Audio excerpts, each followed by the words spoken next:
नमस्कार, आप देख रहे हैं खबर फास्ट और मैं हूं आपके साथ शमशेर सिंह। हमारे इस खास कार्यक्रम में आप सभी का स्वागत है। अंतिम यात्रा में शामिल होने कोई जाए और उसकी मौत की खबर आ जाए तो सोचो उस परिवार पर क्या बीतेगी।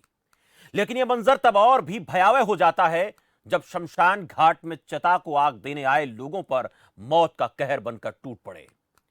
जी हां, यूपी के गाजियाबाद से दिल को दहला देने वाली खबर सामने आई।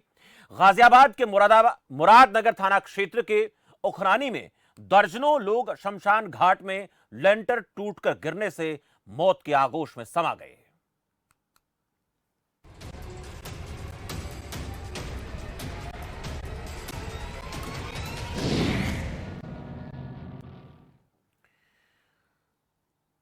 सुबह से दिल्ली एनसीआर में बारिश हो रही थी।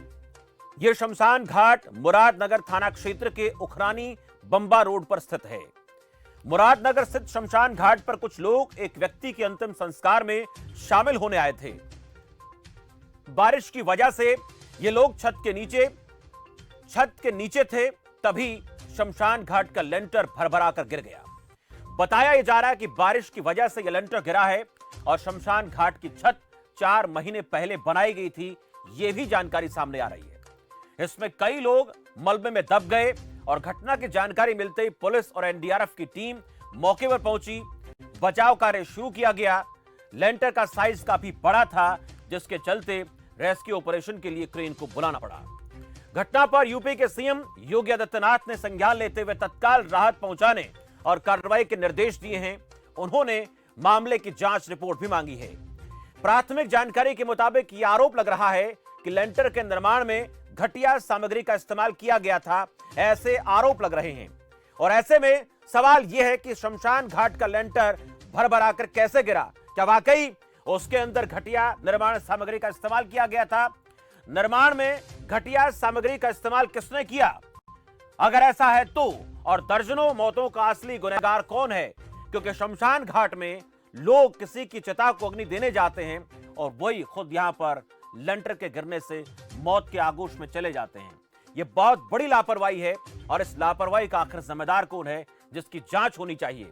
क्योंकि जो लेंटर 4 महीने पहले जिसमें कंस्ट्रक्शन का काम होता है और 4 महीने बाद इस तरह से कोई छत भरभरा कर गिर जाती है, तो उसके लिए किसी ना किसी की जिम्मेदारी तो तय होनी चाहिए। प्रशासनिक अधिकारियों ने जब यह लेंटर का निर्माण हो रहा था, वहां पर इस छत का निर्माण कार्य चल रहा था, क्या वहां पर जाकर इस पूरे प्रकरण की जांच नहीं की? कितनी सामग्री का इसमें इस्तेमाल किया जा रहा है, सीमेंट कितने अनुपात में है, बजर कितने अनुपात में है, ये तमाम चीजें क्या जांची नहीं गई थी? और अगर ऐसा रिपोर्ट में सामने आता है कि निर्माण सामग्री घटिया थी, क्योंकि अभी आरोप लग रहे हैं, निर्माण सामग्री अगर घटिया थी तो फिर इतने लोग, जो 2 दर्जन के करीब मौतों का आंकड़ा जो अभी सामने आ रहा है, लेकिन ऐसे में जो लोग मौत के आगोश में चले गए, उसके लिए जिम्मेदारी किसकी तय होगी? हालांकि प्रशासन इस पूरे मामले में अभी चुप्पी साधे हुए है, लेकिन बड़ा सवाल यह है कि यह चुप्पी आखिर गुनहगारों तक पहुंचेगी या नहीं पहुंचेगी। इस पर आज हम चर्चा करेंगे। मेरे साथ तमाम मेहमान जुड़ेंगे, उन मेहमानों से परिचय मैं आपका कराऊंगा, लेकिन उससे पहले एक बार फिर आपको बता देते हैं कि जिस तरह से ये भरभराकर ये लेंटर गिरा है, ये कई सवालों को जन्म देता है। ग्राफिक्स के जरिए एक नजर डाल लेते हैं और उसके बाद इस चर्चा को, इस मुद्दे पर हम आगे बढ़ते हैं। घटिया निर्माण सामग्री के इस्तेमाल का आरोप लगा है।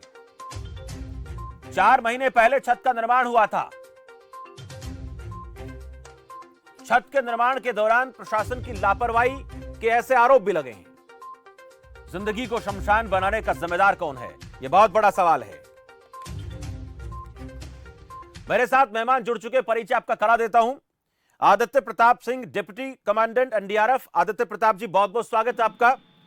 रामनिवास यादव, भारतीय जनता पार्टी के नेता हैं। रामनिवास जी, बहुत बहुत स्वागत है आपका भी। और अंकुर अग्रवाल, हमारे संवाददाता है गाजियाबाद से, जो इस पूरे मामले पर फिलहाल जो अपडेट है वो हमें देंगे।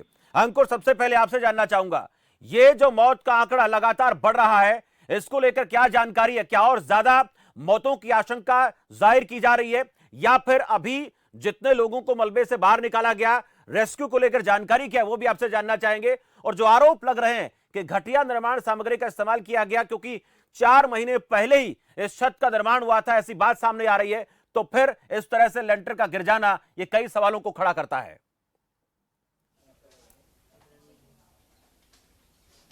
जी बिल्कुल शमशेर जी, जिस तरीके से लगातार पूरी घटना हुई है उसके बाद से लगातार रेस्क्यू ऑपरेशन सुबह से जारी है और 18 लोगों की दर्दनाक मौत हो चुकी है और लगातार अभी भी ऑपरेशन चल रहा है और रेस्क्यू लगातार जारी है।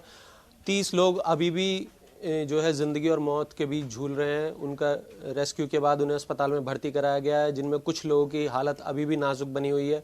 वहीं रेस्क्यू ऑपरेशन अभी रात में भी शुरू हो चुका है, क्योंकि देर शाम का वक्त हो गया, अंधेरा हो चुका है, तो रेस्क्यू ऑपरेशन में अभी थोड़ी सी मुश्किल आने लगी है। हालांकि ऑपरेशन लगातार जारी है और एनडीआरएफ अपने पूरे प्रयास में लगा हुआ है। जिस तरीके से सुबह से ही वहां पर एनडीआरएफ की टीम थी और उन्होंने रेस्क्यू किया लोगों को, और अभी भी रेस्क्यू जारी है और उम्मीद ये जताई जा रही है कि जो मलबा हटाया जा रहा है उसमें अभी भी कुछ लोगों के दबे होने की आशंका है और लगातार ऑपरेशन जारी है, क्योंकि देर रात से बारिश हो रही थी गाजियाबाद में।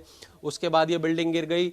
4 महीने पहले जिस तरीके से एक लैंटर का निर्माण किया गया था, हालांकि बिल्डिंग 10 साल पहले बनी थी, लेकिन उसके बाद उसका रेनोवेशन पूरा नहीं किया गया और उसके ऊपर दूसरा लैंटर बना दिया गया, तो बहुत बड़ा सवाल है और उसमें भी घटिया सामग्री का इस्तेमाल करने का आरोप है। तो सभी नगर पालिका के अधिकारियों के साथ साथ जो भी यहाँ पर देख रेख करने वाले थे उन सभी पर सवाल उठने लाजमी होंगे, बिल्कुल, क्योंकि जिस तरीके से पूरी बिल्डिंग धाराशायी हो गई और इतने लोगों की मौत हो गई है, तो जांच होगी, जांच में जो भी चीज सामने आएंगी वो बेहद चौंकाने वाली होने वाली है। जी शमशेर। बिल्कुल, जांच होगी, जांच के बाद जो रिपोर्ट सामने आएगी उसके बाद ये पता चलेगा। लेकिन जिस तरह से निर्माण सामग्री को लेकर आरोप लग रहे हैं अंकुर, ये कई सवाल पैदा करता है। क्या लोग जो भी कंस्ट्रक्शन का काम करते हैं, जिनको कॉन्ट्रैक्ट दिया जाता है, वो बिना किसी जांच के, बिना किसी पुख्ता सबूत के, बिना किसी ऐसे दस्तावेजों के किसी व्यक्ति को कॉन्ट्रैक्ट दे दिया जाता है और उसके बाद फिर वो बिल्डिंग, और गाजियाबाद में कोई पहली घटना नहीं है, इससे पहले भी कई इस तरह के मामले सामने आ चुके हैं। बारिश के चलते या फिर किसी और वजह से पानी भरने से ये बिल्डिंग भरभरा कर गिर जाती है, लोगों की मौतें हो जाती है और उसके बाद वही जांच के नाम पर सांप निकलने के बाद लकीर पीटने वाली स्थिति होती है।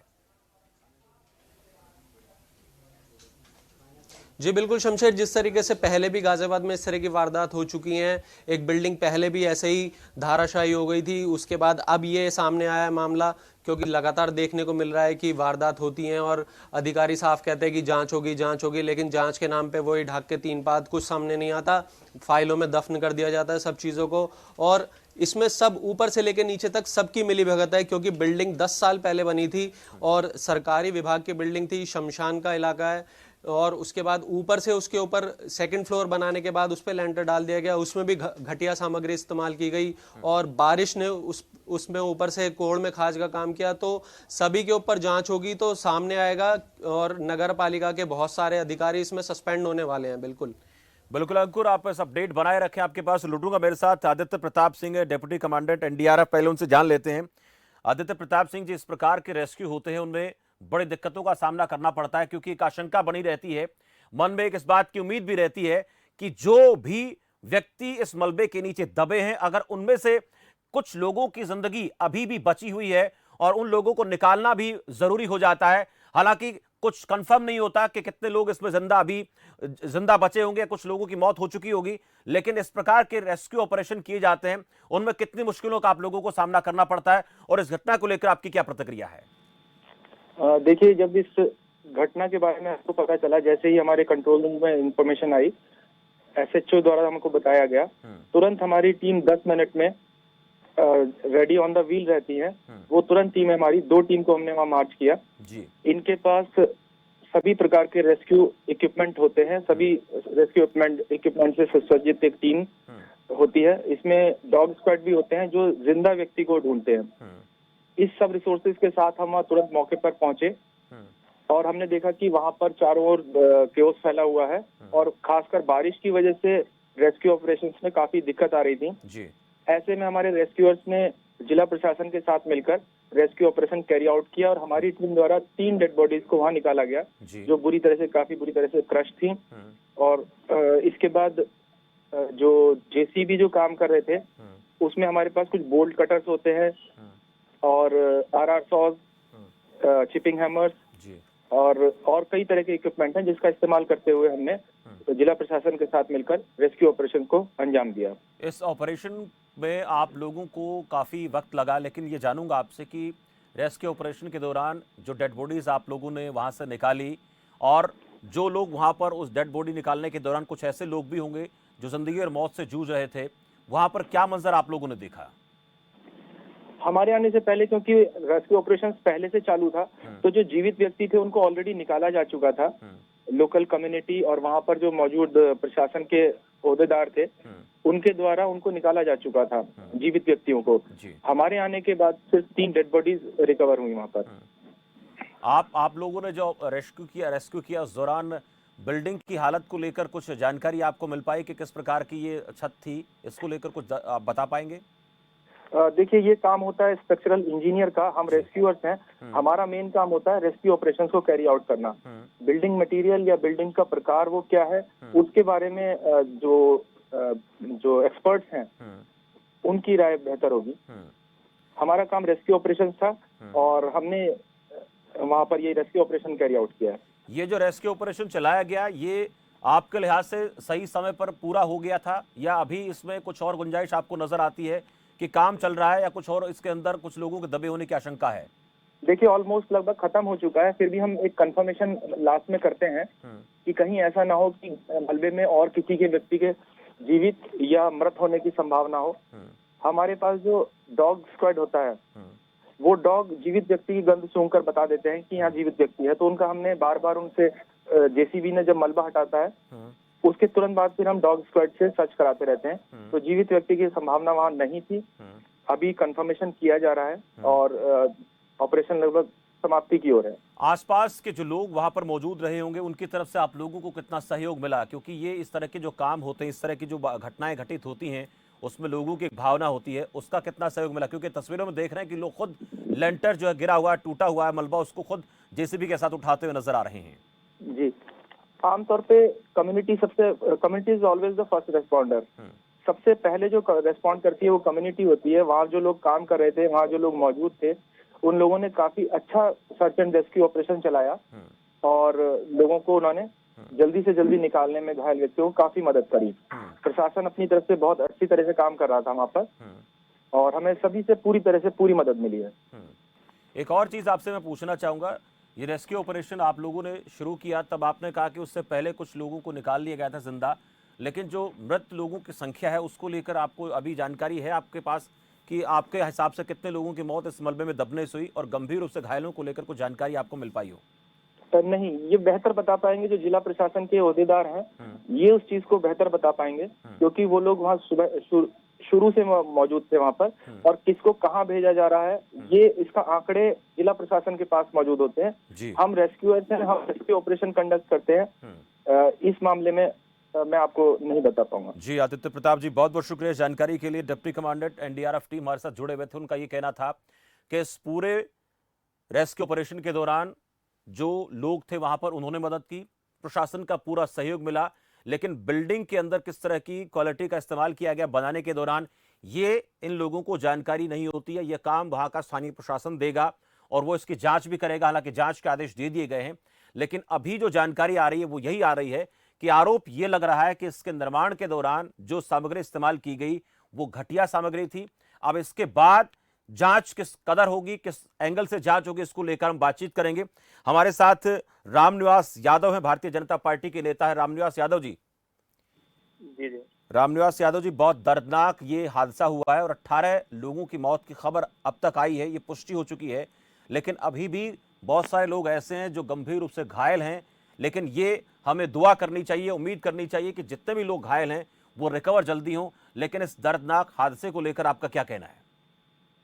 नहीं, ये बहुत ही दुखद घटना है और सरकार ने तत्काल मुकदमा दर्ज किया है। इसमें जो भी दोषी है उसके खिलाफ कड़ी से कड़ी कार्रवाई होगी और जो भी इसमें घायल हैं सरकार उनका निःशुल्क इलाज कर रही है और मुख्यमंत्री जी और हमारी पूरी सरकार की पूरी संवेदना है और इसमें जो भी दोषी है ऐसे लोगों को बख्शेंगे नहीं, उनके खिलाफ उनको जेल भेजेंगे, उनके खिलाफ कार्रवाई होगी। देखिए, सबसे पहले मुकदमा इस सरकार ने दर्ज किया है और जो भी इसमें दोषी है उसे बख्शा नहीं जाएगा। रामनिवास यादव जी, दोषी को सजा मिल जाएगी, लेकिन एक बहुत बड़ा सवाल है कि जो लोग किसी और की मैयत में जाते हैं, वहां पर अंतिम संस्कार के लिए चिता को अग्नि देने जाते हैं और वहां से फिर ये खबर आती है कि एक बिल्डिंग वहां पर मौजूद है जिसका लेंटर है, जहां पर लोग अपने आप को बारिश से बचाने के लिए उस छत का सहारा लेते हैं, लेकिन वही छत हल्की बारिश में भरभरा कर गिर जाती है, बहुत सारे सवालों को जन्म देती है। ऐसे निर्माण कार्यों पर प्रशासन की बहुत बड़ी लापरवाही सामने आती है। प्रशासन को सचेत करना, मुस्तैद करना बहुत जरूरी है, लेकिन उन लोगों का क्या जिनके परिवारों से इतने लोग चले गए? नहीं, ये बहुत ही दुखद है और प्रशासन की वहाँ निश्चित रूप से लापरवाही रही है, क्योंकि इतनी बड़ी बिल्डिंग बन गई और इतना जितना से समाचार आ रहा है आपकी मीडिया के माध्यम से कि घटिया सामग्री इस्तेमाल हुआ है, तो ऐसे जो भी इसमें दोषी हैं हमारी सरकार के खिलाफ कार्रवाई कर रही है और जो भी हमारे मृतक हैं उनके प्रति पूरी संवेदना है और भविष्य में ऐसी घटनाएं न हो इसके लिए हमारी सरकार पूरा प्रयास कर रही है और इसमें जो भी जिन लोगों की गलतियां हैं उनको निश्चित रूप से सजा मिलेगी और उन्हें बख्शा नहीं जाएगा। रामनिवास जी, आप बने रहे मेरे साथ। मैं छोटे से ब्रेक के लिए रुकूंगा। इस पूरे प्रकरण पर फिर हम बातचीत करेंगे लगातार कि जो जानकारी मिल पा रही है वो ये आपको बता देते हैं कि जितने लोगों की मौत हुई है उसके पीछे जिम्मेदार कौन है, उसको लेकर भारतीय जनता पार्टी के तमाम नेता, भारतीय जनता पार्टी के मुख्यमंत्री की बात करें सीएम योगी आदित्यनाथ की, उनका भी ये कहना है कि जांच रिपोर्ट मांग ली गई है। लेकिन आप एक सवाल जो आप सबके मन में आ रहा होगा कि क्या उस जांच से जो लोग दोषी पाए जाएंगे उन लोगों को कितनी जल्दी सजा मिलेगी, यह सवाल बना रहता है। जांचें होती रहती हैं और जांच के बाद जो रिपोर्ट आती है उस रिपोर्ट के बाद कितने लोगों को हिंदुस्तान में सजा हुई है। हमारे देश की न्यायिक प्रक्रिया की बात कर लेते हैं, जहां पर लाखों मुकदमे पेंडिंग हैं। उन मुकदमों का आखिर होता क्या है? सस्पेंड कर दिया जाता है या फिर लोगों को किसी और वजह से ट्रांसफर करके कहीं और भेज दिया जाता है। लेकिन इस कार्रवाई से जो लोग मर जाते हैं, जिनकी मौतें हो जाती हैं, उन लोगों को क्या वापस लाया जा सकता है? उन परिवारों के ऊपर जो बीत रही है उसके प्रति संवेदना प्रकट करने के लिए क्या सिर्फ सजा दे देना काफी है या फिर जांच के नाम पर एक मरहम लगा देना काफी है? क्योंकि ये हादसा न कह के अगर इसको बहुत बड़ी हत्या की साजिश करार दिया जाए तो गलत नहीं होगा। ऐसे सवाल भी आपके जहन में आ रहे होंगे। वक्त एक ब्रेक का, ब्रेक के बाद जल्द हाजिर होते हैं।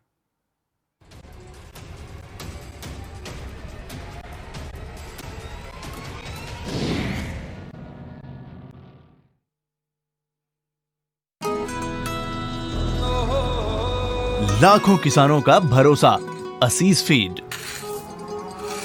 बाकी फीड बोलते नंबर 1 है, कुछ टाइम दूध भी बढ़ाते हैं, लेकिन पशुओं को देखो बीमारी, कमजोरी। 2 दिन का फायदा फिर घाटा ही घाटा। फीड का असली काम करे असीस फीड। ये पशु की सेहत बनाए और बरकरार रखे। नतीजा सालों साल बेहतर दूध, बीमारियों से लड़ने की ताकत और बच्चे जनने की काबिलियत। इनका ख्याल रखो तो पशु कभी भी बोझ नहीं बनते, ये आपके सपनों का बोझ उठा लेते हैं। बेहतर दूध, बेहतर स्वास्थ्य सालों साल। समय जो तेजी से बदल रहा है, इस तेजी से बदलते समय के साथ बदलती है दुनिया तेजी से।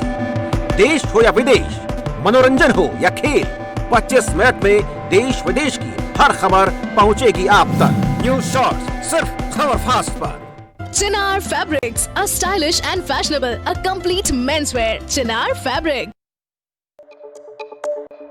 हम पहुंचे हैं सोना विधानसभा के गांव कुलियाका में। हमारे तो 10 से 10 ही नंबर है। सर 10 में से 10 ही दे देंगे। हम बिल्कुल संतुष्ट नहीं और काम लगभग मेरे जो ना कंप्लीट हो गए हैं।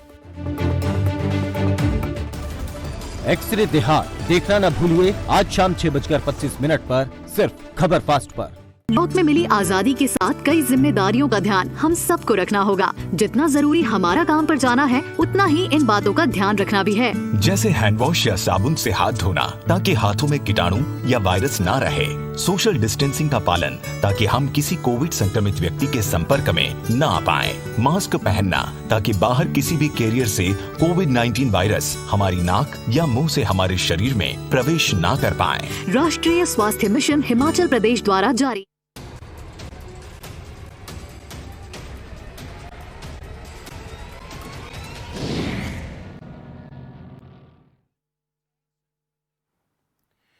ब्रेक के बाद आपका स्वागत है। हम बात कर रहे हैं उस मौत के लेंटर की जिसके चलते अभी तक जो जानकारी मिली उसके मुताबिक 18 लोग उस लेंटर के नीचे दबने से अपनी जान गंवा चुके हैं और दर्जनों लोग अभी भी गंभीर रूप से घायल हैं, जिनका अस्पतालों में इलाज चल रहा है। लेकिन सबसे बड़ा सवाल यह है कि क्या कोई बिल्डिंग जो हल्की बारिश के चलते धंस सकती है, उसका लेंटर गिर सकता है? जिसने निर्माण कार्य करवाया, उन लोगों ने जब निर्माण के दौरान सामग्री का इस्तेमाल किया, वो कितनी बेहतर गुणवत्ता की थी? हालांकि उसको लेकर जांच होगी, जांच के बाद रिपोर्ट सामने आएगी, रिपोर्ट के बाद जो कुछ निकलकर सामने आएगा तो लोगों के खिलाफ कार्रवाई के नाम पर पैरवी की जाएंगी। लेकिन उस पैरवी के बाद होगा क्या? आखिर हो सकता है उन लोगों को सजा मिल जाए, लेकिन हिंदुस्तान में ऐसे कितने मामले हैं, हजारों की तादाद में ऐसे मामले सामने आते हैं जिन लोगों ने, जिन इंजीनियर्स ने, जिन अधिकारियों की देखरेख में इस प्रकार के सरकारी जो बिल्डिंग्स हैं, सरकारी भवन है, उनका निर्माण कार्य होता है और जब वो धंस जाते हैं तो उसके बाद जांच होती है। जांच के दौरान होता क्या है ये हम सब जानते हैं। जांच के नाम पर पूरे तरीके से इस पूरे प्रकरण को एक तरह से ये कोशिश की जाती है कि जैसे तैसे करके मामले को निपटा दिया जाए। कुछ लोगों को सस्पेंड किया जा सकता है, कुछ लोगों को 5 से 10 साल की सजा हो जाएगी, लेकिन जो चिराग बुझ गए जिन घरों के, उन लोगों के लिए यह दिन कभी भूलने वाला नहीं होगा। मेरे साथ अनुराग अग्रवाल, अंकुर अग्रवाल हमारे संवाददाता बने हुए हैं और रामनिवास यादव, भारतीय जनता पार्टी नेता। अंकुर, ये वाकई में दर्दनाक है, सब जानते हैं, लेकिन जैसे कि रामनिवास जी कह रहे हैं कि जांच होगी, जांच के बाद दोषियों को सजा दी जाएगी। आपसे जानना चाहूंगा, इससे पहले कितने मामले सामने आए, उनकी जांच के बाद क्या निष्कर्ष निकलकर सामने आया, ये सभी जानते हैं। रिपोर्ट दाखिल की जाती है, मामला अदालतों में लंबित हो जाता है, लेकिन परिवारों के जख्मों पर सिर्फ मुआवजे का मरहम, उसके अलावा कुछ नहीं मिलता है।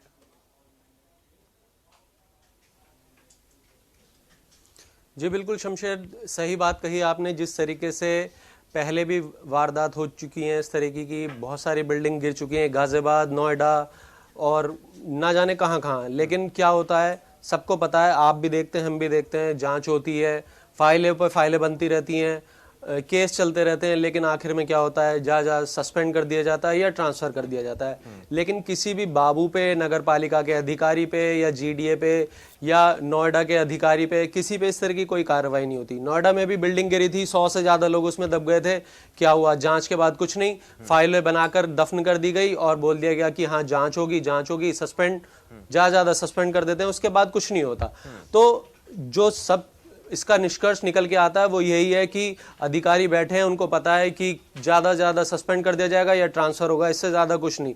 तो वो अपनी जिस तरीके की नीति बनाए हुए हैं पहले से कि घटिया सामग्री का इस्तेमाल करते आ रहे हैं, देखते नहीं है कि डूब क्षेत्र है या डूब क्षेत्र नहीं है, बिल्डिंग बना देते हैं, भराव अच्छे से हुआ या नहीं हुआ उसको नहीं देखते हैं, और निर्माण कार्य में जो मटेरियल इस्तेमाल होता है उसकी क्वालिटी क्या है, उसकी गुणवत्ता क्या है, उस पर कोई जांच नहीं होती। बस बिल्डिंग बना दी जाती है, बिल्डिंग पे बिल्डिंग, फ्लोर पे फ्लोर बना दिए जाते हैं। लेकिन जब वो बिल्डिंग गिरती है, जब उसमें लोग मरते हैं, तो उनके परिवार वालों को मुआवजे का ऐलान कर दिया जाता है। हर बार की तरह ऐसे ही होता है, लेकिन जांच के नाम पर कुछ नहीं, परिवार वालों को उनके परिवार के लोग चले जाते हैं और उनको सिर्फ मुआवजा दे दिया जाता है। तो बहुत ही दुखद घटना भी है और ये बहुत ही दुखद वाकया है जो पहले से होता आ रहा है। सरकार किसी भी की रही हो, बीजेपी हो, कांग्रेस हो, प्रदेश में एसपी की सरकार भी रही है, मायावती गवर्नमेंट भी रही है, तो सब में देखते हुए यही सामने आता है कि वारदात होती है, सारी घटना हो जाती है, बिल्डिंग गिर जाती है, लेकिन निष्कर्ष कुछ नहीं निकलता। अधिकारियों के ट्रांसफर हो जाते हैं, फिर थोड़े टाइम बाद कहीं और बहाली हो जाती है, लेकिन रूटीन वही चलता रहता है। जहां भी वो बिल्डिंग के लिए दस्तखत करते हैं वहां पर सामग्री में घटिया सामग्री का इस्तेमाल होता है, कोई जांच नहीं होती है। तो ये बड़ा सवाल है, इसको लेकर कोई सरकार को बड़े कदम उठाने की बेहद सबसे सख्त जरूरत है। बिल्कुल सख्त जरूरत है। रामनिवास यादव जी, ये बात लगातार हो रही है और जहां जहां इस घटना की, इस हादसे की जो बात चल रही है, वो एक ही बात सामने आ रही है कि ऐसे मामले आखिर घटते क्यों हैं। और जिस भारतीय जनता पार्टी पर भरोसा करके बड़ा बंपर बहुमत जो है वो यूपी के लोगों ने दिया और ये उम्मीद की जा रही थी योगी सरकार से कि रामराज आएगा। हालांकि रामराज प्रतीकात्मक तौर पर हम बात कर रहे हैं, यहां पर हमारा किसी धर्म से, किसी मजहब से कोई लेना देना नहीं है, लेकिन जिस रामराज की कल्पना के प्रतीक की हम बात कर रहे हैं वो आखिर कब आएगा? क्योंकि जो भ्रष्टाचार पहले की बात सरकारों में होता रहा, जो आरोप लगते रहे, उसी तरीके के आरोपों में कहीं ना कहीं ये सरकार भी घिरती नजर आती है। रामनिवास यादव जी, चलिए संपर्क टूट गया उनसे, हम फिर जोड़ेंगे उनको। ये सवाल मेरा हमसे जरूर पूछेंगे और अगर किसी वजह से नहीं जुड़ पाते हमारे साथ वो, तो सवाल हम लगातार पूछते रहेंगे। सरकार चाहे किसी भी पार्टी की हो, लेकिन इतनी बड़ी लापरवाही जो वाकई में कई सवाल खड़े करती है, ये आप भी देखिए कि शमशान घाट में लोग किसी के चिता को आग देने जाते हैं और वहां से यह मौत की खबर आती है कि दर्जनों लोग एक ऐसी छत के नीचे दबकर मर गए हैं जिसके अंदर आरोप लग रहा है कि घटिया सामग्री का इस्तेमाल किया गया। उसके पिलर धसक जाते हैं, उसकी छत ढह जाती है और उसके अंदर जो मलबा है, जब उस मलबे को देखा जाता है तो उस मलबे का बिल्कुल रेत मिट्टी के जैसा हाल हो जाता है। अब ये किस अधिकारी ने इसको पास किया, कौन इसके पीछे जिम्मेदार है, किस ठेकेदार ने इसमें सामग्री लगाई, एक आदमी नहीं मिलेगा। इसमें एक बड़ी चेन होती है, उसमें ठेकेदार की भूमिका इतनी होती है। रामनिवास से मेरे साथ जुड़ गए। रामनिवास यादव जी, जिस योगी सरकार को भरोसे के साथ चुना था यूपी की जनता ने और पहले की सरकारों पर इस प्रकार के आरोप लगते रहे थे, अगर इसी तरीके की घटनाएं योगी सरकार में घटित होती रही तो फिर जो आरोप पहले की सरकारों पर लगते रहे, क्या उन आरोपों से बीजेपी या योगी सरकार बच जाएगी? शमशेर जी, निश्चित रूप से जब जनता का भरोसा है योगी जी के ऊपर तो निश्चित रूप से योगी जी उस पर खड़े उतर रहे हैं, लेकिन कहीं पर निचले स्तर की कोई गड़बड़ी करता है तो हमारी सरकार और योगी जी निश्चित रूप से कड़ी कार्रवाई करेंगे। अभी आपने देखा इसको तत्काल एफआईआर दर्ज हुई, उसमें अभी तो जानकारी आ रही 2-3 लोग गिरफ्तार हुए हैं और इसमें कोई बख्शा नहीं जाएगा जो भी इसमें दोषी है, क्योंकि जघन्य अपराध है। इस तरह की घटना हो जाना और लापरवाही पूर्ण कार्य करना, उसकी बड़ी घटना हो गई और जिसमें 2 दर्जन लगभग लोगों का साहस हुए हैं, तो निश्चित रूप से हमारी सरकार कड़ी कार्रवाई कर रही है और ऐसा लिखा पढ़ी वाला जो है लिपा पोती वाला नहीं होगा, इस पर कार्रवाई होगी। अभी देखिए पिछले साल घटना कहीं गाजियाबाद में हुई थी, सब के सब जेल में है, तो ये भी सब जेल जाएंगे, कोई बख्श नहीं जाएगा और सब पर कड़ी कार्रवाई। बिल्कुल कार्रवाई होगी, ये लोग जेल जाएंगे। रामनिवास जी, बहुत बहुत शुक्रिया हमारे साथ जुड़ने के लिए और अंकुर आपका भी बहुत बहुत शुक्रिया इस खास चर्चा में, इस मुद्दे पर बातचीत के लिए। लोग जेल जाएंगे, सब जानते हैं लोग जेल जाते हैं, ये सब जानते हैं कि लोगों को सस्पेंड भी किया जाता है इस तरह के काम करने के चलते, लेकिन हिंदुस्तान में क्या ऐसे कड़े कानून की जरूरत नहीं है कि लोग ऐसा जघन्य काम करने से पहले, इस तरीके की घटिया सामग्री का इस्तेमाल करने से पहले 100 बार सोचें कि अगर तुमने सीमेंट में 4-1 की जगह 8-1 का या 12-1 का मसाला लगाया तो फांसी की सजा तक हो सकती है। और जो लोग, जितने भी लोग मर जाते हैं, उन परिवारों के दिलों पर जो क्या बीतती है उसका अनुमान लगाना मुश्किल है। ऐसी घटनाओं को हम ये कहकर नहीं छोड़ सकते हैं कि ये बिल्डिंग धंसने से मौत हुई है या फिर ये हादसा है। इसको अगर हत्या करार दे तो गलत नहीं होगा, अगर यह साबित हो जाता है कि इस बिल्डिंग में घटिया निर्माण सामग्री का इस्तेमाल किया गया था। फिलहाल इस चर्चा में इतना ही, मुझे दीजिए इजाजत और आप देखते रहिए खबर फास्ट। नमस्कार।